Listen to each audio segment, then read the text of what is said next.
Hello and welcome to the channel. This is Steel City Knives and I've got another video for you. So we're going to be talking about Victorinox. Now, I love Victorinox. I've got a few videos already on the channel and I'll keep doing the odd one here and there, but I love Victorinox.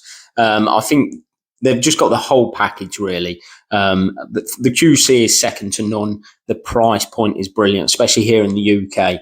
The variations in the models, there's like something for everyone. I always feel with Victorinoxes, and the sizes. As much as they're discontinuing some of the sizes, there's still a great deal of variation with the sizes. The design of them, just the general looks, the aesthetics. They're so simply done, but just perfect, sort of form. And the form, the functionality for the size, for what you're getting, that there's so much functionality in such a small form. It's brilliant. And history, I'm a big knife nerd and I love knife history, and there's a wealth of history with these. And we're going to sort of brush on that a bit today. And then they're just socially accepted throughout the world. No one bats an eyelid when you get Victorinox out. And as somebody that carries a knife daily, that appeals to me greatly. So, right, we're going to talk about this model in particular. This is a really important model, and I feel doesn't get enough attention, really. This is the Spartan, and this is what essentially started it all off. This is what made the company great. This was the first ever Victorinox. Right, let's have a look at it. So this is let's start off with the man himself. So this is Carl Lesnar, the man, the myth, the legend.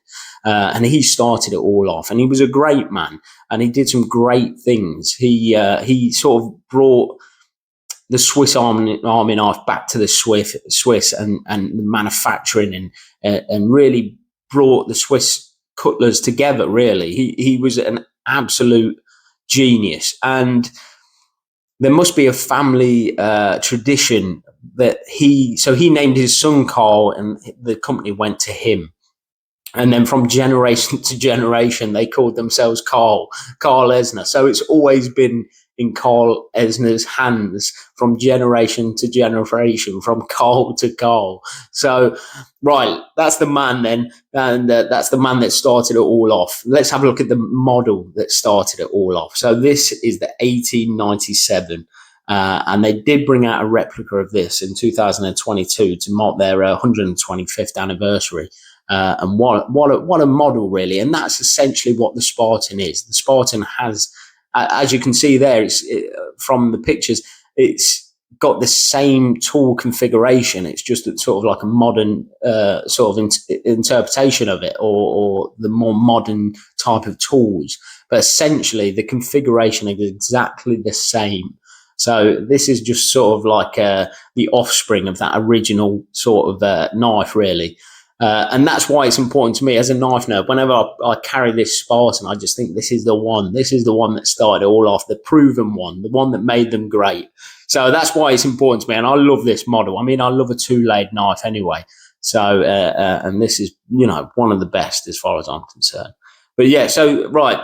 It's not essentially the first ever Swiss Army knife. And let's just talk, we'll touch on that briefly. And really, the channel to go and check this out if you want to sort of really delve back to the first ever Swiss Army knife is Hobie on YouTube, because he's got one of the originals and he talks in great detail about it. But this is the 1890. And as you can see, it's not quite a sort of Swiss Army knife that we think of, as it's not got the tools coming out of both ends. But this is the first probably ever Swiss Army knife. Now, it wasn't produced by the Swiss initially. It was produced by a German, a Zollingen company called Wester & Co., as you can see on this Tang stamp. But yeah, that knife is amazing, and there's some brilliant videos out there, but I don't class that as like sort of a Swiss Army knife, because it had about 10 companies that produced that, and some were Swiss. But I'd love to know who initially designed that. I couldn't find who did design and sort of create that. But let's have a look. So, right, let's go back to the 1897 then. And that's really where Carl Lesnar sort of came into it. And as you can see, I'll put the picture up again. So these are the same as the Spartan. This is the Spartan, essentially. And I'll put the anatomy now. And I'll put an anatomy of a Victorinox. And this what made Carl great. So he pretty much wanted to make it have more function, have more tools on it in that smaller form. And as you can see from the anatomy of the Victorinox, that's kind of what he designed and he put together. So yeah, right. So we've sort of talked briefly about the history. We've talked about Carl Lesnar. We've talked about probably two original sort of Victorinox, or sorry, two original Swiss Army knives. But yeah, that 1897 is really what started it all off. And that is essentially what is the first Victorinox. Now, they weren't called Victorinox back then, but that's what we know them from. And that's what started it all off. And that's what the Spartan is. And that's why I love it. So let's have a look at a few models. So there is one premium model, and that's the Onyx. And I'll put that up now. Now, this is something I would want to get. It's obviously, it's a bit more expensive, but as you can see, it's all black tag. It does look really good, but it's got a bit more of a premium price tag.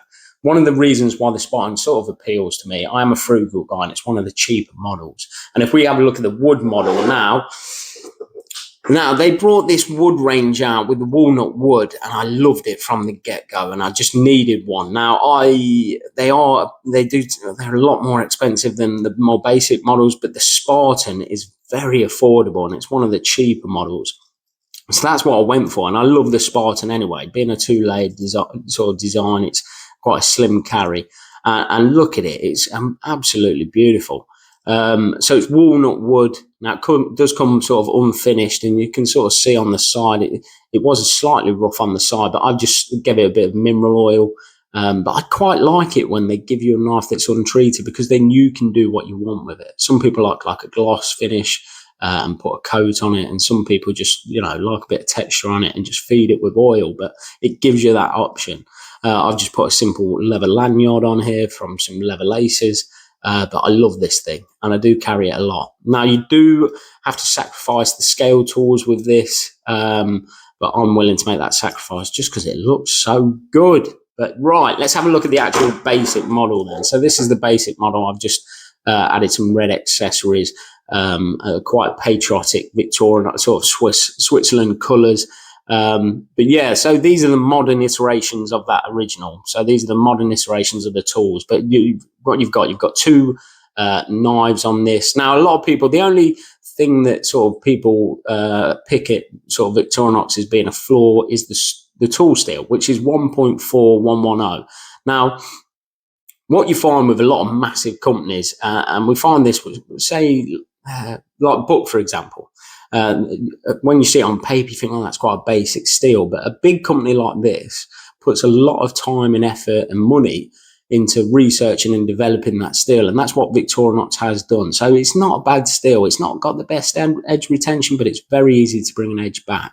One of the good things about the steel is it's very highly sort of stainless properties. So it's very rarely you'll find sort of a modern Victorinox that's sort of rusted shut because of this steel. So yeah, you've got a big main blade and a smaller blade. So again, if sort of edge retention is an issue with you, the Spartan's definitely a good model to get, because you've got two blades. You've got two flat drivers, a small and a large. Now, I do use this a bit as a little pry bar, nothing major, but you can use it as a bit of a prying tool as well. So we've got a cap lifter, a wire bender and stripper, and a can opener.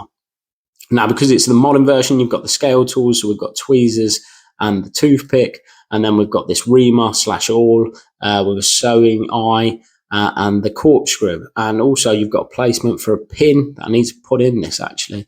I do find that very useful. Having that pin there is brilliant. Splinters, things like that. Now, a lot of people sort of turn off when they see the corkscrew, because a lot of people don't have wine, but this has got a lot of functions. And one of the biggest functions and the best thing for me is Victorinox do tools now, don't they, that you can fit in here. So, you can get a fire starter either and things like that. So, even if you're not a big wine drinker, it's definitely worth having this, because essentially you can have two tools in one slot. So that's personally why I quite like the corkscrew. Also, it's got a rounded tip. So, I mean, that comes in handy now and again. I've got kids and they're forever getting their laces untied and doing crazy knots in them. So it does come in handy for stuff like that. But yeah, I just think this is a winner, an absolute winner of a model, and it's very underestimated and not spoken about enough. I absolutely love it. Just a quick thank you to Retro Stu. Another reason why this model, they use it because it's probably one of the cheaper models. So you get a lot of advertisement knives, which is cool to collect. But yeah, he put this on one of our Discords, and I fit a lot of these motor gearboxes, and I just noticed, and because he's such a gent, before long he just sent it to me. So I'll be getting something back to you, mate. I do appreciate it. And look, he's a hardcore Victorinox guy because he's got a pin in there. It's always good to have the pin there. But yeah, thanks very much, Stu. Appreciate that, mate. I'll be getting something back to you once I think of what would be a good gift. But yeah, appreciate that, mate. So yeah, because it's such a cheap model, I mean, I'm a frugal guy. That always appeals to me. I like cheap and really, budget friendly stuff as well. So, but yeah, that's just my quick breakdown of the Victorinox Spartan, a bit of a underestimated, brilliant model, really, and essentially the first ever Victorinox. Thanks for watching. Please like and subscribe. It really does help the channel, and I really do appreciate it. It makes it worth doing these videos. So thanks a lot, and I'll see you on the next one.